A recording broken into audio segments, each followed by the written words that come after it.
Everyone, this is Sakina Ali और कैसे बच्चा बाटी आप सभी लोग। तो आज हम लोग अवर एनवायरनमेंट वाले चैप्टर के एक नेक्स्ट टॉपिक पर आ चुके हैं, दैट इज एनवायरमेंटल प्रॉब्लम। तो यार क्या होता है एनवायरमेंटल प्रॉब्लम्स और हमारे ह्यूमंस की वजह से हम लोग जो चीजें कर रहे हैं उसकी वजह से किस तरीके से हमारा एनवायरमेंट डिप्लीट हो रहा है एंड किस तरीके से हम ह्यूमंस ही उसका रीजन बन रहे हैं। एनवायरमेंट जो डिप्लीट हो रहा है उस कॉज का रीजन ही हम खुद ह्यूमन बीइंग्स है। सो यार हमारी ऐसी क्या क्या एक्टिविटीज है कि जिसकी वजह से हमारा एनवायरमेंट पूरा डिप्लीट हो रहा है। सो हम लोग आज पढ़ने वाले हैं और बहुत ही ज्यादा आप लोग के प्रैक्टिकल टॉपिक्स है जो कि हमारे आसपास चीजें हो रही है तो उसको तुम लोग बहुत अच्छे तरीके से समझ सकते हो। So without wasting our time अपनी वीडियो को स्टार्ट करते हैं। So let's begin.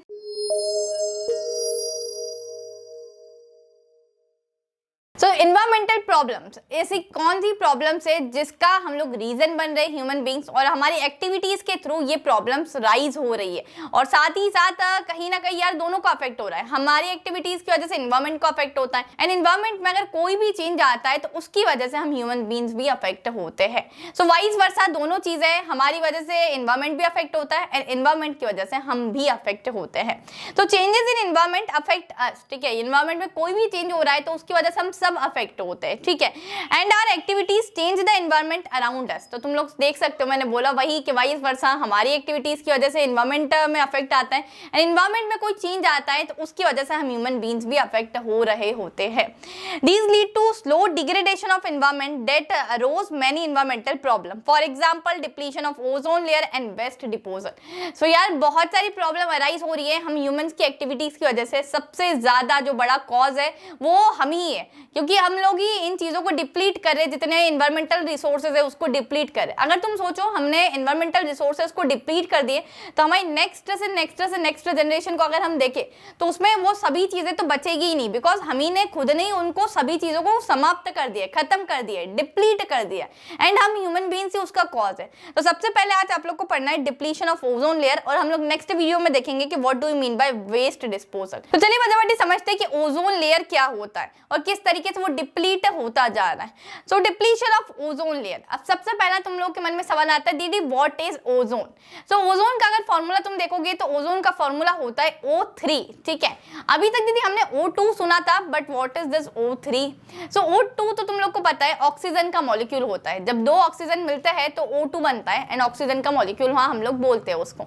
जब तीन ऑक्सीजन के मॉलिक्यूल मिलेंगे तो उसे O3 कहा जाता है एंड वो होता है हमारा एक ओजोन, ठीक है। अब ओजोन होता क्या है, जैसे आप लोग को पता है पूरी हमारी अर्थ है, ठीक है। इस अर्थ पर हमारी सन रेज डायरेक्टली फॉल हो रही होती है। इस अर्थ को जो हमारी सेव कर रहा है, प्रोटेक्ट कर रहा है सन रेज से, कुछ रेडिएशंस काफी ज्यादा हार्मफुल है ना, तो वो ओजोन ही है। ओजोन क्या करता है, सन रेज से डायरेक्टली हम लोग को क्या करता है, प्रोटेक्ट कर रहा होता है, एक शील्ड बना लेता है, एक ब्लैंकेट बना लेता है हमारे अर्थ के ऊपर। सो ओजोन क्या है, ozone O3 is a molecule formed by 3 atoms of oxygen. मैंने आप लोग को बोला जिस तरीके से O2 होता है, अगर मैं एक ऑक्सीजन का मॉलिक्यूल और ऐड कर देती हूँ तो वो O3 बन जाता है एंड O3 क्या होता है, वही ओजोन होता है। It shields the surface of the earth from ultraviolet radiation from the sun.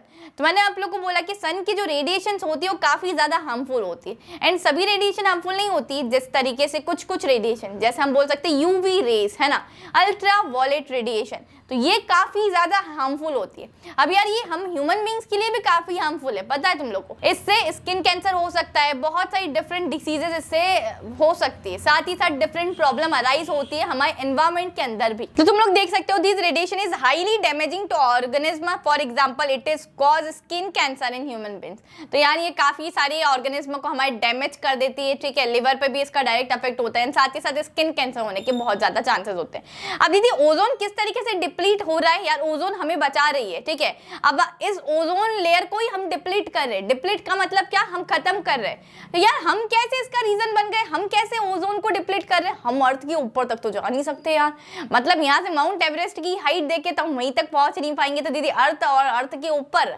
Ozone layer है तो वहां तक कैसे जाएंगे? हमने क्या किया है, तो वही जानना है कि तुम लोगों ने क्या किया है, मतलब हम लोगों ने क्या किया है जिससे कि ओजोन लेयर हमारी डिप्लीट हो रही होती है। देखो बच्चा बाटी, तुम लोगों ने ज्योग्राफी में पढ़ा होगा कि हमारे पास एक ट्रोपोस्फेयर लेयर होती है, ठीक है। उसके ऊपर स्ट्रेटोस्फेयर होती है एंड उसके ऊपर हमारे पास मीजोस्फीयर लेयर होती है। ये 3 लेयर हमारी कुछ इस तरीके से अरेंज्ड होती है। अब ये जो स्ट्रेटोस्फीयर होता है एंड ट्रोपोस्फीयर, इसके बीच में हमारी ओजोन लेयर होती है, ठीक है। अब ओजोन बहुत ऊपर है, काफी ज्यादा ऊपर है, तो मैं तुम लोग को बताती हूँ। Ozone O3 layer is largely found in the stratosphere which is a part of our atmosphere from 12 kilometre to 50 kilometre above sea level. अब तुम सोचो सी लेवल से भी 12 किलोमीटर से 50 किलोमीटर तक ऊपर है, तो हम वहां तक पहुंचना नामुमकिन है, ठीक है, हम नहीं जा सकते वहां, ठीक है। Ozone is deadly poisonous at the ground level. अगर ओजोन की बात करें ग्राउंड लेवल पर तो ये काफी ज्यादा पॉइजनस है हमारे लिए, बट हाँ अर्थ के ऊपर ये जो एक शील्ड बन के प्रोटेक्ट कर रहा होता है हम लोगों को, किससे? यूवी रेडिएशन से, है ना। Ozone layer is a protective blanket around earth which absorb most of the harmful UV ultraviolet radiation from the sun. तो आप लोग देख सकते हैं वही है कि ओजोन, सबसे पहली बात अगर तुमसे कोई पूछे कि ओजोन होता क्या है, तो ओजोन इज O3, ऑक्सीजन के 3 एटम से मिलकर ये मॉलिक्यूल बना होता है। इसका काम क्या होता है? तो ये मेनली हम लोग को प्रोटेक्ट करता है, किससे? यूवी रेडिएशन से। कहां पर होता है? तो अर्थ की सरफेस पर ये होता है। सी लेवल से अराउंड 12 किलोमीटर से 50 किलोमीटर के अबव होता है, ठीक है। तो इतनी चीजें तुम लोग को यहाँ समझ में आ गई।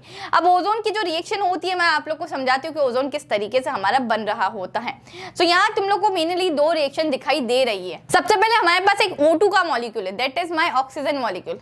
ये ऑक्सीजन मॉलिक्यूल स्प्लिट हो रहा होता है, ये यूवी रेडिएशन से इसके ऊपर फॉल होती है एंड ये ऑक्सीजन का मॉलिक्यूल क्या होता है? स्प्लिट हो जाता है। तो ये किस तरीके से स्प्लिट होता है? O+O में ये स्प्लिट यहाँ हो जाता है, splitting of a molecular oxygen, ठीक है। तो ये स्प्लिट हो गया। अब दीदी O3 कैसे बन रहा है? अब देखो यहाँ हमारे पास जो एक ऑक्सीजन का मॉलिक्यूल स्प्लिट हुआ है, किसमें स्प्लिट हुआ है? O+O में स्प्लिट हो गया है, मतलब 2 अलग अलग ऑक्सीजन में स्प्लिट हो चुका है। अब ये जो पर्टिकुलर एक ऑक्सीजन है वापस से ये इसके साथ जाकर मिल जाता है, तो हमारे पास क्या हो जाएगा? एक O3 मिल जाएगा, ठीक है। जो पर्टिकुलर जो इंडिविजुअल ऑक्सीजन है वो O2 के मॉलिक्यूल के साथ जाकर कंबाइन हो जाता है ना, साथ ही हाथ बढ़ाना वाला सीन हो जाता है एंड यहाँ बन जाता है O3 का मॉलिक्यूल, दैट इज ओजोन। क्या हुआ था? सबसे पहले ये समझो कि हमारे पास 2 रिएक्शंस इसमें हो रही होती है ओजोन में। पहली रिएक्शन जो ऑक्सीजन का मॉलिक्यूल होता है वो स्प्लिट हो जाता है, यूवी रेडिएशन से इसके ऊपर फॉल होती है और ये स्प्लिट हो जाता है इन दिस वे, ठीक है। O+O में ये स्प्लिट हो जाता है। अब क्या होता है? बहुत सारे O2 के मॉलिक्यूल हमारे सराउंडिंग्स में घूम रहे होते हैं, तो ये एक O का मॉलिक्यूल इस O2 के साथ जाके बिल्कुल फिक्स हो जाता है, साथ ही हाथ बढ़ाना हो जाता है। सो O+O2 ये मिलकर क्या बन जाता है? O3 बन जाता है एंड ये O3 ही क्या है? यही तो हमारा ओजोन है, ठीक है। तो बच्चा बेटी ये ओजोन की 2 रिएक्शन हम लोग की थी जो आप लोगों को मैंने समझा दी है। The decline of ozone layer thickness in Antarctica was first observed in 1985 and was termed as ozone hole. तो बच्चा बेटी अब हो क्या रहा होता है कि हमारे कुछ एक्टिविटीज के थ्रू ये ओजोन डिप्लीट हो रहा होता है। किस तरीके से डिप्लीट हो रहा होता है? जैसे हम लोग ने देखने को मिला था कि एंटार्क्टिका में सबसे पहला हमने ओजोन होल देखा था। ओजोन होल से क्या मतलब है? यार देखो जो ओजोन लेयर डिप्लीट होती जा रही है ना, तो वो एक होल का फॉर्म ले लिया उसने, मतलब एक छेद हो गया है वहां, ठीक है, एक होल हो चुका है वहां। मतलब ओजोन लेयर कम होती जा रही है, कम होती जा रही है, कम होती जा रही है और एक होल बन गया। तो तुम लोग अगर यूट्यूब पर सर्च करोगे ना और गूगल पर सर्च करोगे ओजोन होल, तो तुम लोग को पिक्चर्स काफी अच्छे तरीके से दिखाई भी देगी कि ओजोन होल हमारे किस तरीके से दिखता है। साथ ही साथ ओजोन होल हुआ क्यों? सबसे पहला सवाल है, हम ह्यूमन की एक्टिविटीज के कारण ये ओजोन होल हुआ।